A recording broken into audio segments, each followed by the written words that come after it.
की चटकन होणारी प्रक्रिया नाही, शॉर्टकटने मिळतं पटकन. आत्महत्या घडतायत भुवनेश्वर, मेडिकल इंजिनिअरिंगला जाणाऱ्या विद्यार्थ्यांमध्ये जास्त घडतायत. का घडतायत या? आम्ही आमच्या अपेक्षा वाढल्यात, महकांक्षा वाढल्यात. आमची मुलं साधा विचारच करत नाहीत. आता मला एवढं पॅकेज पाहिजे बस. अरे ते सहज कसं मिळेल, लगेच कसं मिळेल, जरा धीर तर धर, संयम तर ठेव. नाही, तयारी नाही आमची. म्हणजे अलीकडे असं मला वाटायला लागलंय की आम्ही मराठी, हिंदी, गणित जसं शिकवतो विद्यार्थ्यांना, तसं आता भावनिक नियमन कसं करावं असा एखादा अभ्यासक्रम शिक्षणात घालावा की काय. अर्थशास्त्रात आर्थिक नियमन शिकवलं जातं, समाजशास्त्रात सामाजिक नियमन शिकवलं जातं, पण मनाचं वेगवेगळ्या परिस्थितीत उद्भवणारं जे हरवणारं जे कंट्रोल आहे ते कसं संयमित करावं याचं शिक्षण कुठं दिलं जातं. मी संकटात अडकलोय, मग कोसळून पडायचं का नाही, संकटाच्या वेळी सुद्धा तू ठामपणे कसं उभा राहायचं याचं शिक्षण दिलं पाहिजे. आता तू डगमगलाच नाही पाहिजे त्याचं शिक्षण दिलं पाहिजे. अहो, शिवाजी महाराजांचा विचार आपण करतो, त्यांचं यश पराक्रमापुरतं मर्यादित नाही. त्यांच्या आयुष्यात जेवढे शत्रू आले आणि जेवढे समोर आले ते सगळे त्यांचा मृत्यू करायलाच आले होते. म्हणजे प्रत्येक क्षण मृत्यूचा होता. पण कुठंही शिवाजी महाराज कोसळलेले दिसत नाहीत. कुठंही शिवाजी महाराज मागं पळालेले दिसत नाहीत. कुठंही शिवाजी महाराज थोडेसे घाबरलेले, भयचकित झालेले, आता काय होईल असा विचार करताना दिसत नाहीत. ते प्रत्येक परिस्थितीत अत्यंत ठाम, ठोस आणि स्थितप्रज्ञ आहेत. म्हणजे जिंकल्याचा माज होऊ नये आणि पराभवाची लाज वाटू नये याला नियमन म्हणायचं.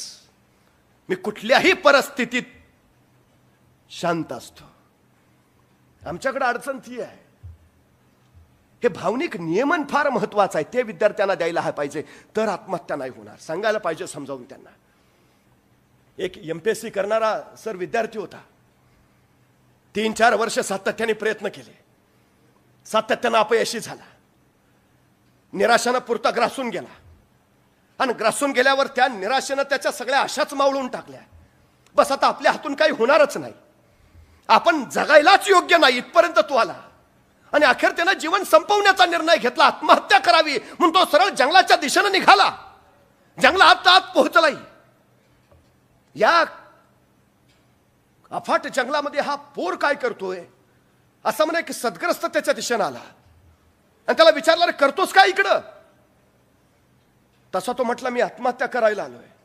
त्यांनी लपवलं नाही, खोटं सांगितलं नाही, जे आहे ते स्पष्टपणे सांगितलं. मी आत्महत्या का रे? कित्येक वर्ष प्रयत्न करतोय पण मला यश मिळत नाही, सातत्यानं अपयश येतंय वाट्याला. मी योग्य नाही जगायला, मी मेलेला चांगला. त्या ग्रस्ताने विचारलं, किती वर्ष प्रयत्न करतो आहे? पाठीमागची 3 वर्ष सातत्यानं प्रयत्न करतो आहे. तो सद्ग्रस्त म्हणला, रे मग जरा धीर धर ना, पुढच्या वर्षी होईल काहीतरी, होशील पास, यश मिळेल तुला. नाही, मला नाही वाटत आता की मला यश मिळेल. तो पुरता संपून गेला होता, स्वतःचा विश्वास त्याने गमावलेला. त्या सद्ग्रस्ताला कळून चुकलं, याला या निराशेच्या गर्तेतून बाहेर काढलं पाहिजे.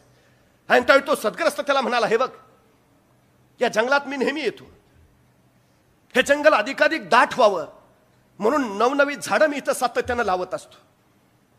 5 वर्षापूर्वीची गोष्ट आहे. या जंगलात मी 2 झाडं लावली. त्यातलं एक झाड होतं बांबूचं आणि दुसरं झाड होतं पर्णांगाचं. दोघांना एका वेळीच मी जमिनीत लावलं. रोज त्यांची निगा राखायला लागलो, पाणी घालायला लागलो, खत द्यायला लागलो, उत्तम.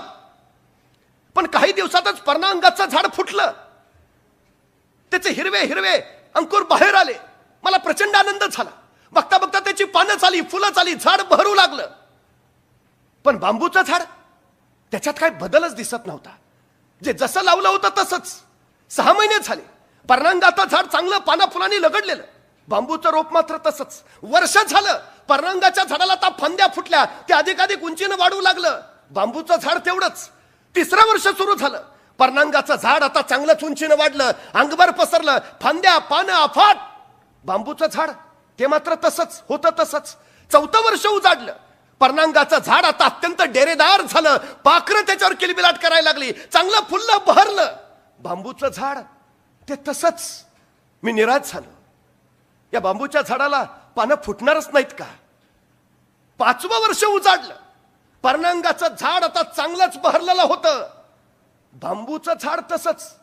आणि त्याच 5व्या वर्षी अचानक माझ्या लक्षात आलं, बांबूच्या झाडाचा कोंब बाहेर येतोय आणि आठवडाभरातच बांबूचं झाड फुटलं, त्याला पानं आली, बघता बघता ती भरली. आणि मग त्या बांबूच्या झाडानं मागं वळूनच बघितलं नाही. दिवसेंदिवस ते फक्त आभाळाकडे झेपावू लागलं, उंच उंच उंच जाऊ लागलं, आभाळाशी स्पर्धा करू लागलं. आणि मग माझ्या लक्षात आलं की गेली 5 वर्ष हे बांबूचं झाड जमिनीच्या वर नाही, जमिनीच्या खाली वाढत होतं. ते स्वतःची मुळं मजबूत करून घेत होतं, कारण उद्या त्याला आकाशाला गवसणी घालायची आहे.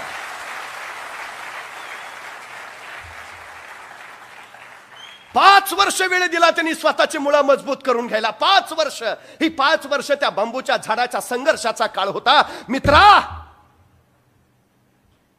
तुझी 3 वर्ष वाया गेली म्हणून निराश होऊ नकोस. तू 3 वर्ष अपयशी झाला म्हणून स्वतःला त्रास करून घेऊ नकोस. ही 3 वर्ष वाया नाही गेली. ही 3 वर्ष तुझी जमिनीच्या खाली मुळं मजबूत होत आहेत, जेणेकरून तुझं उद्याचं यशाचं झाड बळकट होणार आहे. हे बघ, वेळ द्यावा लागतो, संघर्ष करावा लागतो, अपयश पचवावं लागतं, मुळं मजबूत करावी लागतात, पाया भक्कम बनवावा लागतो, मग आभाळात भरारी घेता येते. ठीक आहे, तुझ्या आजूबाजूची तुझी मित्र सवंगडी कधीच पास झाले असतील, यशस्वी झाले असतील. हे बघ बाळा, झाडांच्या त्या जंगलात जशी सगळीच झाडं एकसारखी नसतात, तशी माणसांच्या या जंगलात सगळीच झाडं पर्णांगाची नसतात. त्यात एखादं बांबूचं तुझ्यासारखं झाड असेलच. ज्यावेळी पर्णांगाचं झाड जमिनीच्या वर वाढत असेल, त्यावेळी तुझ्यासारखं बांबूचं झाड जमिनीत आपली मुळं मजबूत करत असेल, आणि त्यासाठी तर ते 3 वर्ष मागं थांबलं असेल. पण लक्षात घे,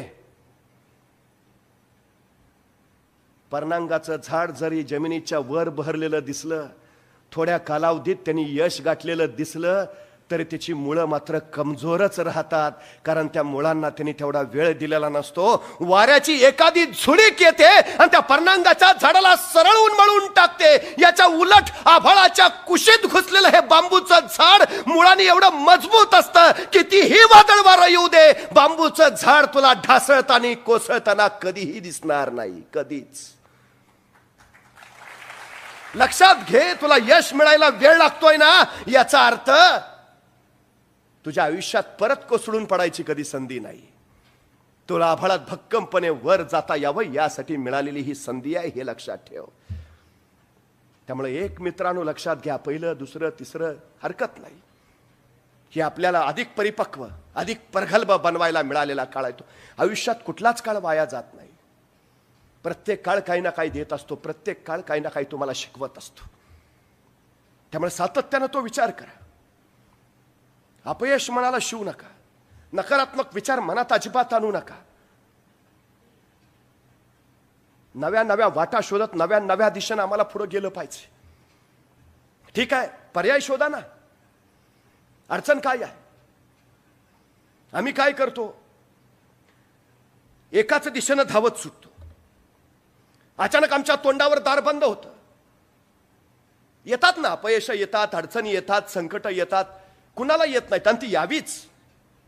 त्याशिवाय तुमचा कस लागत नाही, त्यावेळी तुमच्या क्षमता विकसित होत नाहीत, त्याशिवाय तुमचं कौशल्य बाहेर निघत नाहीत. हे व्हायलाच हवं. शांत समुद्र कधीही उत्तम खलाशी तयार करू शकत नाही. समुद्र उधाणलेला असला, लाटावर लाटा कोसळत असल्या, वादळ वारं सुटलेलं असलं, आणि अशा ह्याच्यात तुम्ही नौका जर पाण्यात घातली आणि या सगळ्या संकटांशी लाटांशी झुंजत जर पलीकडच्या किनाऱ्यावर पोहोचला, तर तुम्ही उत्तम.